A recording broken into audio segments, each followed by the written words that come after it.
we're all here to celebrate this marvelous building. And I'm so glad to see all of you and to know that the work of all of these wonderful people is now receiving the celebratory congratulations from the community which it will serve. You're probably surprised that I'm doing this instead of Charlie.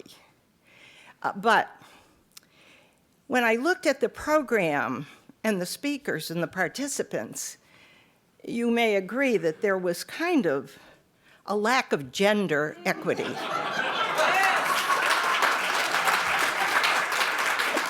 Sorry.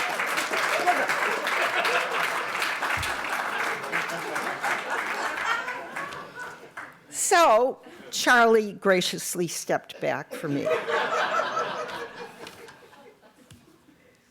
Well, that's only fair, because it was I who was trying to convince a very dubious Mayor Ryan in 2005 that once the bequests and the endowments were to be taken from the Museum and Libraries Association and given to the library, we would need a nonprofit foundation to do that task.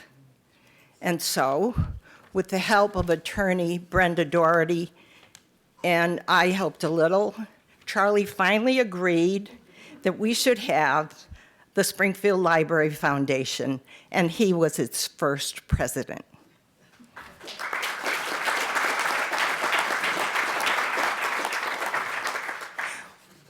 One of the most important jobs that we as a foundation, and you've met many of the members here, we now have 19 members, and an executive director, Matt Blumenfeld, who will carry the foundation on into the future, and I'm sure do even more wonderful things than we did.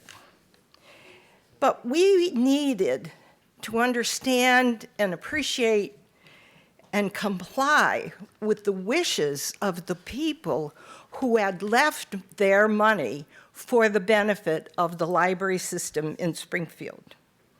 This group of generous donors were interested in a variety of ways that they wanted to support the library.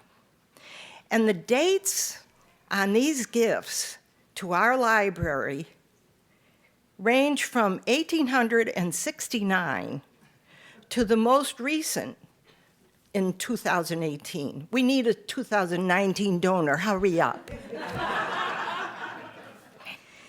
And the amounts that they donated range from a few $1,000s to Annie Curran's gift of $1 million in 1954. Let me mention a few things about Annie.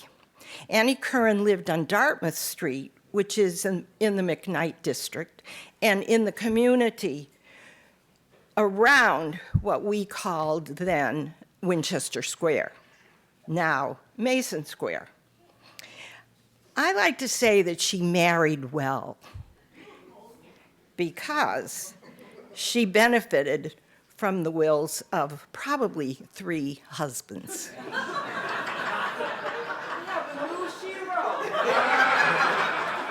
And it's a woman.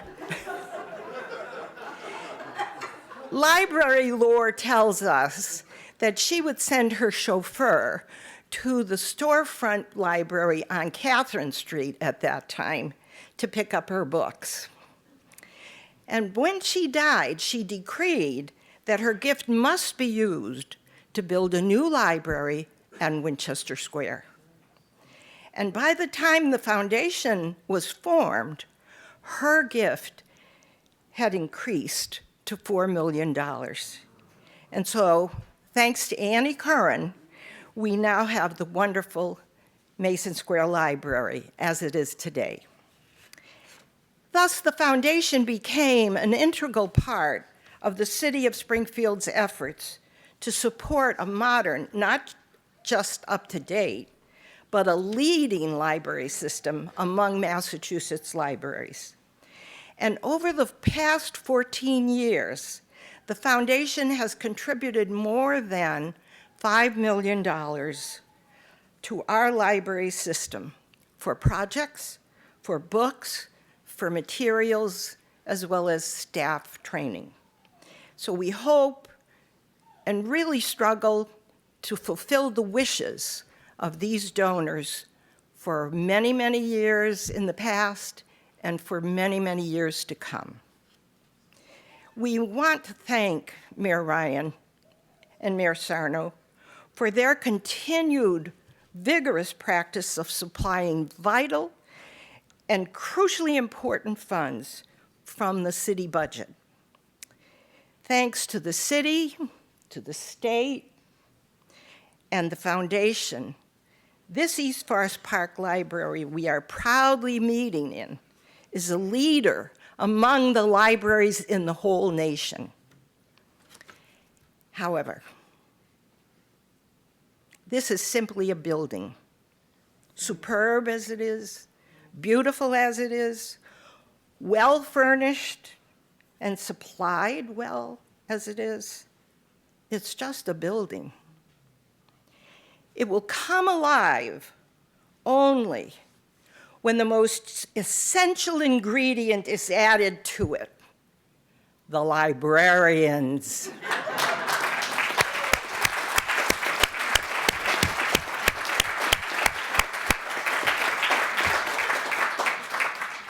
People leave money to places that they value and cherish. Librarians make that possible by enabling the public to take full advantage of the variety of services the library delivers. As do teachers. Librarians open doors for us, inspire us to search for information, to learn, to enjoy the wide world of benefits that libraries supply. So today, we celebrate the opening of another source of pleasure, inspiration, and education that we all need so much. We thank the people who helped to make this indispensable project really happen. And we heartily welcome the folks who will infuse this building with fire and life, our librarians.